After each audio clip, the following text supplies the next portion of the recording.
లైఫ్లో down face చూసారా? Down face అంటే ఇంకంతకంటే డౌన్ ఫేస్ ఉండాల్సిందే లేకుండా కూడా చూశాను నేను. అలా వెళ్ళి డౌన్ అంటే గ్రేవ్ అంటారు కదా, అక్కడ దాకా పోయి మళ్ళీ అలా వచ్చినవి ఉన్నాయి, చాలా ఉన్నాయి అలాంటి సిచ్యువేషన్. డోంట్ మైండ్ ఏదైనా ఒక సిచ్యువేషన్ ఎక్స్ప్లెయిన్ చేస్తారా? నన్ను చంపడానికి సుపారీ ఇచ్చినవి ఉన్నాయి. మొత్తం నేను టీం అంతా బిల్డ్ చేసుకున్న తర్వాత నన్ను కంప్లీట్గా ఐసోలేట్ చేసి సింగిల్గా చేసేసి నాకేం తెలియదు, నాకు చెప్పేవాళ్ళు లేరు.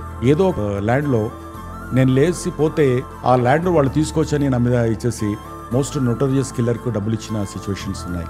తెలంగాణ పీక్లో ఉన్నప్పుడు చాలా పీక్లో ఒక 50-100 కోట్లు ఒక 15 years బ్యాక్ నా బ్యాంక్ బ్యాలెన్స్ ఉన్న రోజుల నుండి ఎవ్రీ మంత్ నేను 2 కోట్ల ఇంట్రెస్ట్ కట్టుకునే రోజుల్లో కూడా వచ్చాను. 2 crores ఇంట్రెస్ట్? ఏం చేస్తున్నామో తెలియదు, ఎలా ఉంటుందో తెలియదు.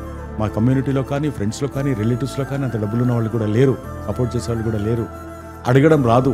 ఎంత మార్కెటింగ్లో నేను బాగా అన్నీ మాట్లాడతాను, బట్ ఏదన్నా కావాలని అడగాలని పోతాను, అక్కడ కూర్చొని అడగడానికి కొన్నిసార్లు రాదు నాకు. విత్ గాడ్స్ గ్రేస్ నాకున్నది ఏంటి, మొండితనం.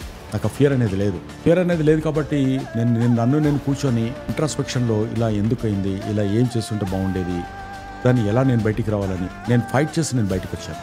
దానిలో నుంచి ఇలా ఫినిక్స్ లాగా బయటకు వచ్చాను. లైక్ యాషస్ నుంచి ఎట్లా